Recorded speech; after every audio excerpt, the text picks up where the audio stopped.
Hello everyone, this is Sherry and this is Blue and you're watching Lessons Learned.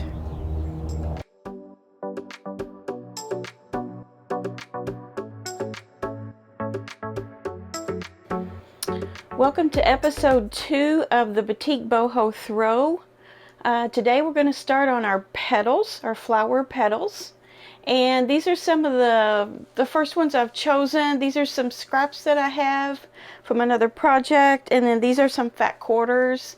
I'm not sure how many petals I'm going to end up with on my, my throw.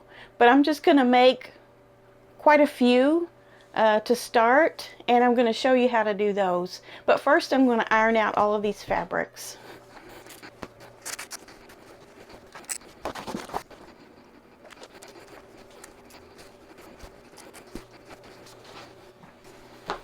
Okay, all my ironing, pressing, steaming is done. We cut out our pattern last time on episode 1.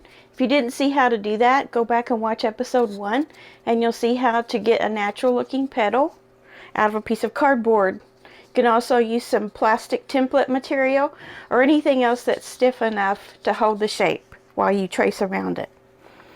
These particular remnants that I have right here, scraps you might say, they just fit, so I'm only going to be able to get one out of those, so I'm just going to go from corner to corner, and I'm going to try to see if I can line some of these up and do them at the same time. You could take a friction marking pen, a pencil, a pen, a thin marker, and mark it and cut it out with scissors. Or you could just take your rotary cutter and cut along this line. But you would have to be careful that you didn't cut up your template. Let me see if I can accomplish this.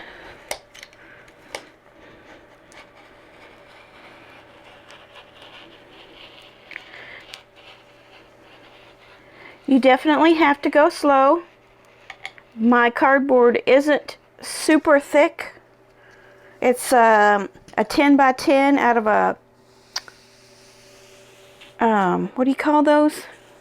A layer cake.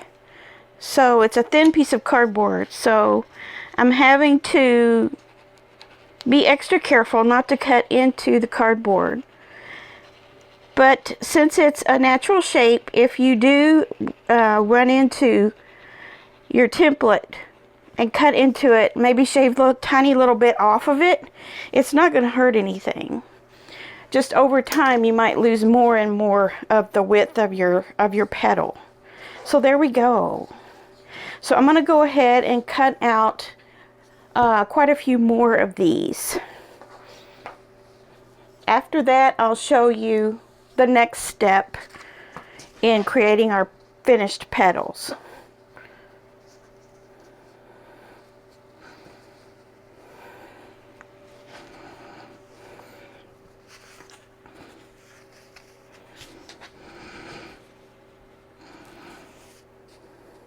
Here I have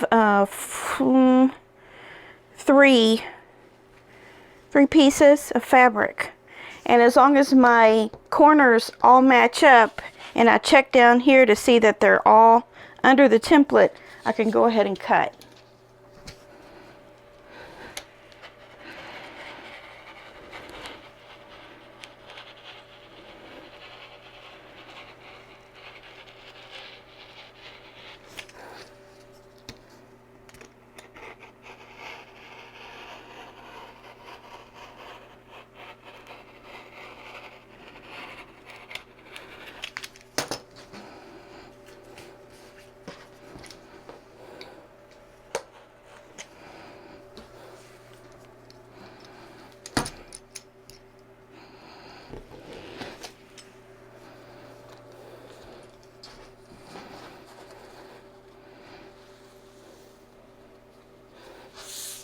Several more. Okay, so that was the scraps that I had. Now I have all of these fat quarters. As far as the fat quarters go, since I have a wider array of color here, I'm going to be a little more intentional on where I cut my petal out. For example, if I wanted a mostly purple petal, I would lay it right there. If I wanted to use every inch of it, I would probably stack them like this and maybe even be able to get one down here. Not sure. But let's see, 1, 2, 3. I would get 4 and maybe one here, I'm not sure. 5. So if you don't care, then do it that way. If you're kind of wanting to pick out certain areas of the batik because it's such a varied scene here, then you can certainly do that. Just be aware that you're going to end up having more scraps left over that you're not going to be able to use for petals. This one doesn't matter so much. It's pretty all over. This one also, if I wanted just the orange or just the yellow, I would have to concentrate my pattern in that area.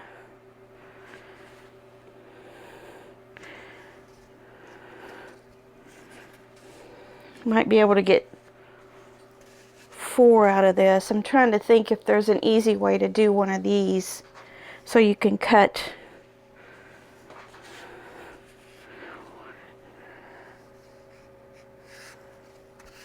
Yeah, you could easily get 4 out of a fat quarter. There again, you have your pinks here you could concentrate on. I'm kind of thinking maybe I'm just gonna make the most of the fabric and just cut it wherever. This one's just gonna make beautiful petals no matter where you put your template. So I might make the most of that. This one's almost the same as that one. This one, again, if you didn't want to get green to make it look like a petal or a leaf, you could certainly shy away from that and then just save this for a smaller leaf. I was planning on doing 2 sizes of this for petals, but I may do a little bit smaller size for leaves. I haven't decided yet. It's just a versatile project, and you can, you know, make it however you want to make it. You don't even have to use these bright colors if you don't want to. If you want more of a subdued batik arrangement on your base, then you can certainly do that. I was going to use this, which is, you know, originally I said I was going to use this one, but it just looks a little too, I don't know, I'm not digging it. And I do have some of my yellows over here that I'm going to save out for a little bit until I see where I might need those, or if I want to use those for centers to the flowers. You don't have to do centers to your flowers depending on how you arrange them, but you certainly can if you want to. I'm going to show you my base again. This is what I got done from episode 1. I've shown it in some other videos, and you're going to be able to see how these will, well, there's a green one, isn't it? I said I wasn't going to use green.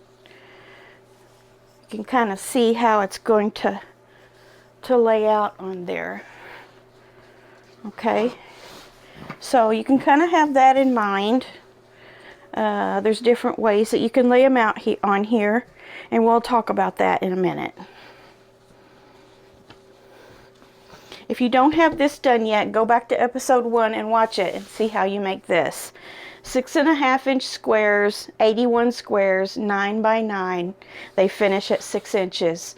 The entire quilt top finishes 54 by 54. So I'm going to continue cutting.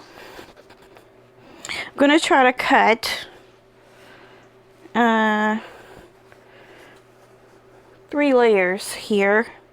I have 7, 8 fat quarters. Let's see if we can do 4. We'll do 4 and 4. Let's see if I can get these lined up in such a way that I don't waste anything. Don't worry about the selvages. If you need to use a little bit of the selvage for this, it's not going to matter. It's not that thick of a selvage on batiks. Actually, there's not really hardly any tight woven selvage on these. So if you end up having to cut that close and it becomes a part of your petal, it's going to sew up fine. Okay, maybe I should have done the other side so you can see it a little better. That other color was a little, it was going right into the color of the mat. Okay, let's see how we can do this. 1, 2, 3, 4 easily. Let's just start up here. Well, actually, let's see here. It's funny how fat quarter doesn't always end up like a fat quarter, does it? They vary just a little bit. This one's extra long. Depends on the company, probably. Okay, I'm just gonna go this way. I'm gonna include that. Make sure everything's in. I'm gonna include that selvage edge. See how we do here. This is 4 layers of fabric. You're gonna have to kind of put a little pressure on there. Whoops, there goes my pattern. Okay, and then back down. It's awkward, but just take your time, because if you can cut out 4 at a time, it's not going to take that long.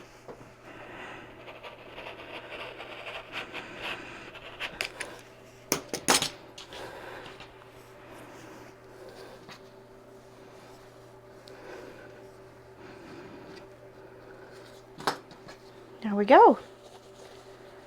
There's our petals. More different colors.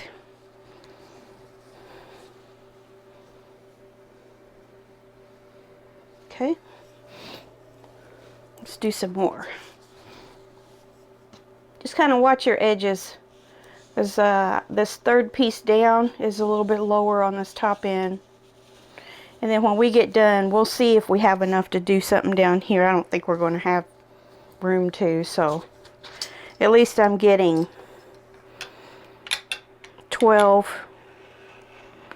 16. I'm getting 16 out of this stack. I honestly don't know how many. Someone asked me how many petals are we going to need. That's just going to depend on you. How many do you want on there? You can cover your entire base up if you want with petals. And we'll get to that in a minute. Oops. That one went out a little bit, but you know what? I'm just going to curve it right back in. Not worry about it.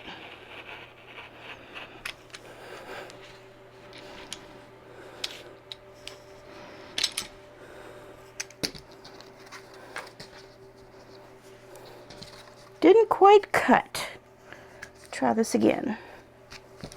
On this upper side. This is the awkward side that it's not a very natural, there we go, way to cut, but there's a little bit here. That's going to happen when you cut 4 at a time. Cut 1 at a time if you don't trust yourself. There we go.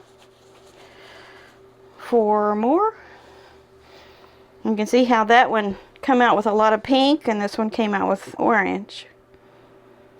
Cool. I like it. I've been so excited to do this project for so long. Let's do one more. Let's check our little orange fabric under there. Here we go. I was thinking too that if you did want to cut on the bias, that would be very helpful, but don't feel like you have to. You end up losing quite a bit of fabric space that way on your piece, because you know, anytime you're working with a curved edge, if you're on the bias a little bit, that helps with sewing.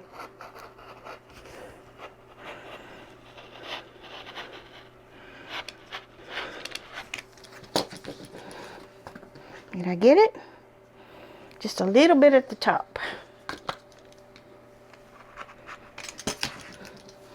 There we go. Let's see what we got this time. More pink on that one. More purpley pink on that one. Teal. One more. I think we can get one more.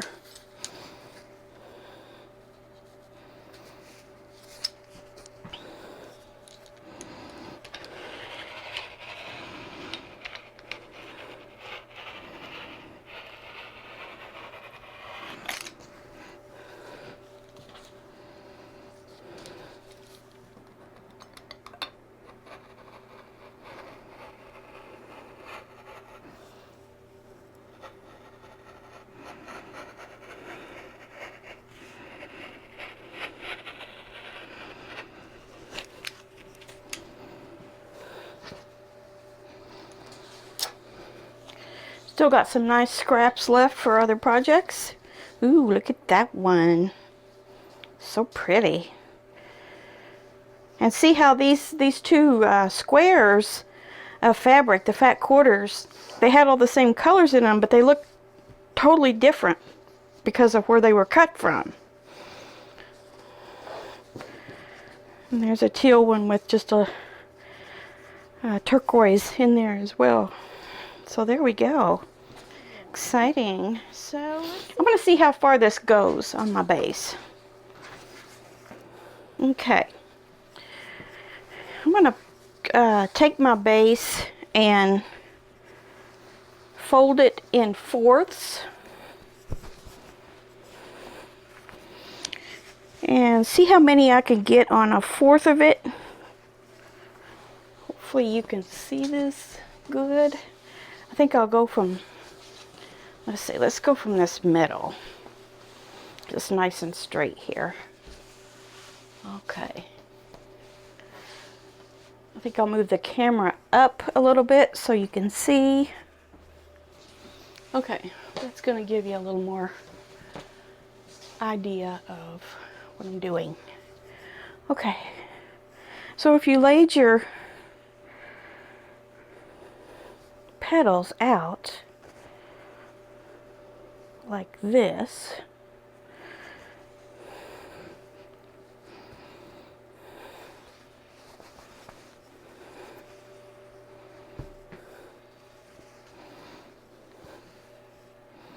I'm actually going to wind up getting, I think I have probably enough to work with already.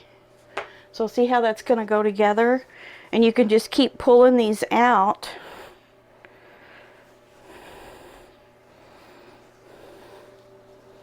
To the corner from the center. Or you could pull them out from the outer corner towards the center. I think I said that wrong. From the center out. You could do your entire base in one big thing. Now these will be a little bit smaller than they are once we get finished with them. You'll see. And that's the part I want to show you next. So this will give you an idea of kind of how many you need. Okay, here is our interfacing. I told you to get 2 yards. That's kind of the start. I'm not sure. We're not going to buy a whole bunch and then, you know, not end up using it. Let me show you what this is. If you haven't gotten yours yet.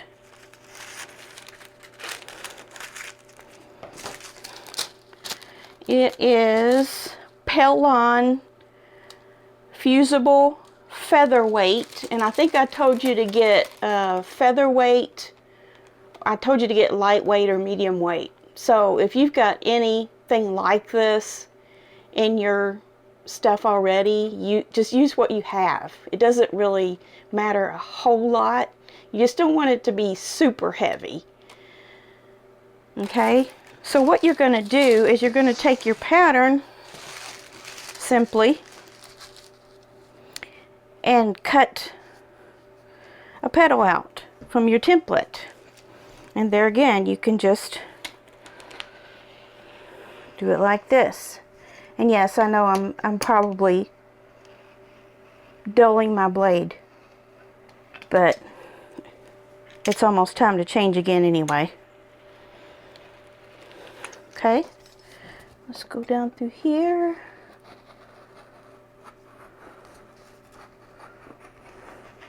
That was pretty crooked. It's okay. Turned out okay, see? Okay, if you haven't used fusible interfacing before, and again, you can just lay your template on a pile this and make a whole bunch of them at a time. It's easy to cut through. If you haven't used fusible interfacing before, fusible means it's gluable. So one side is very smooth and soft like flannel, and the other side is bumpy.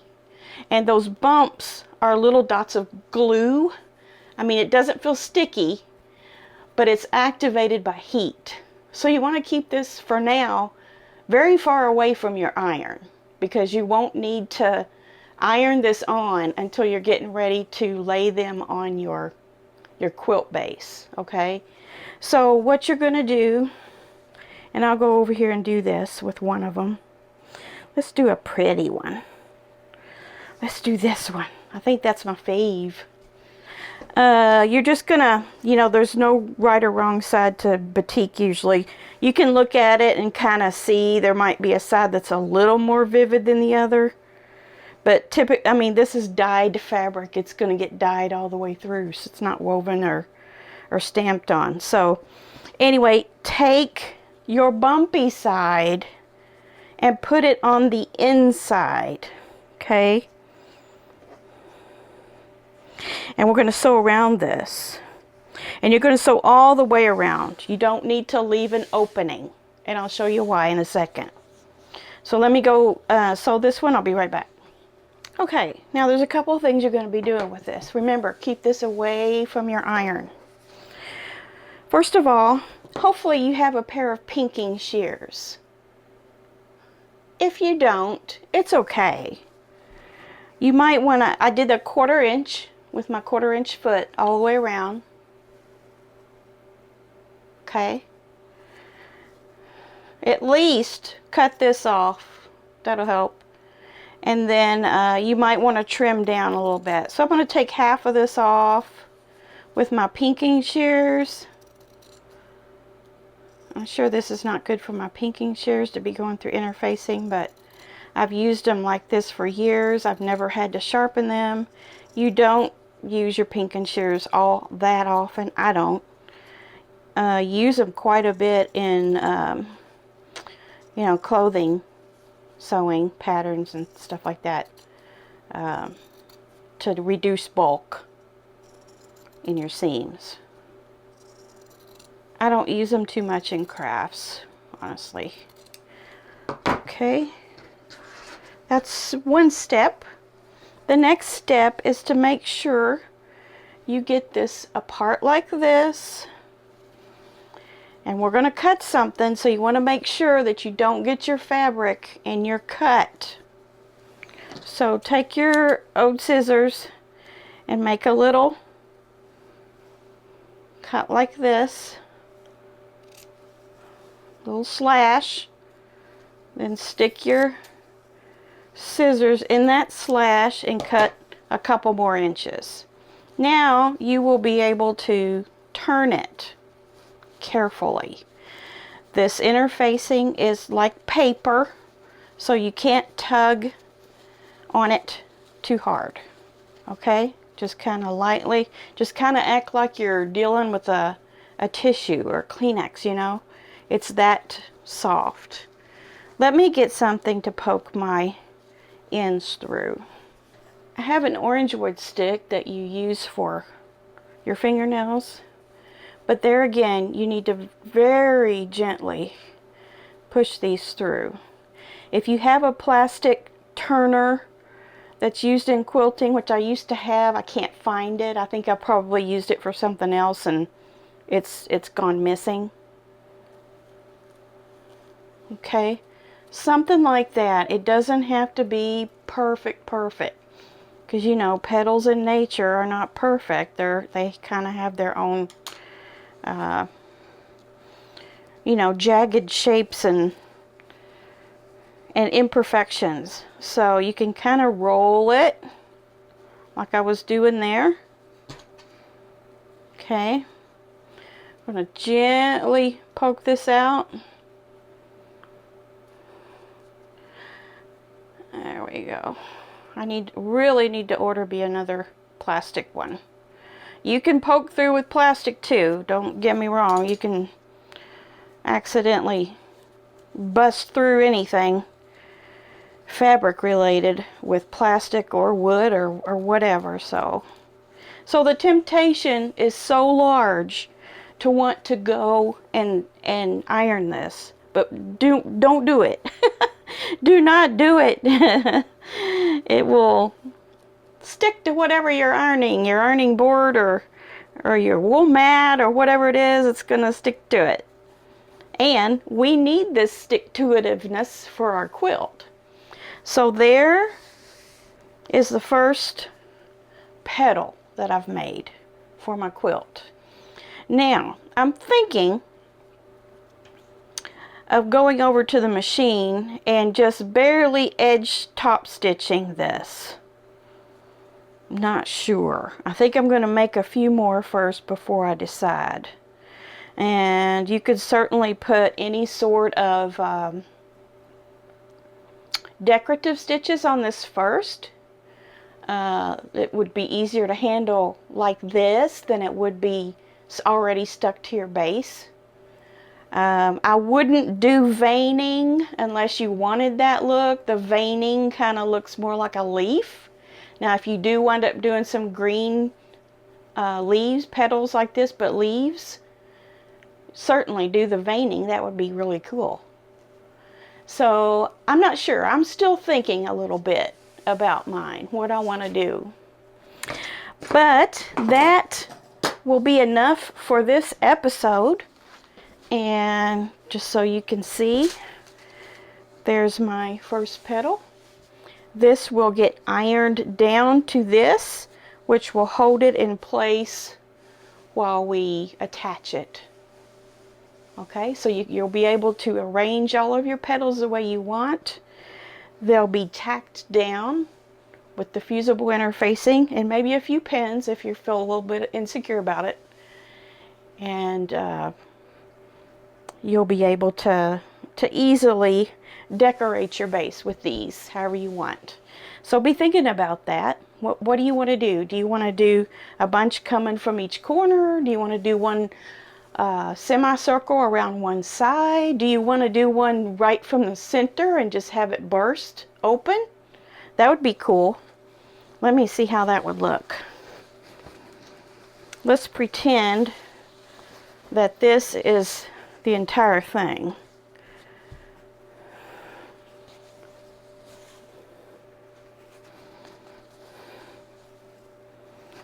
Just kind of experiment a little bit here.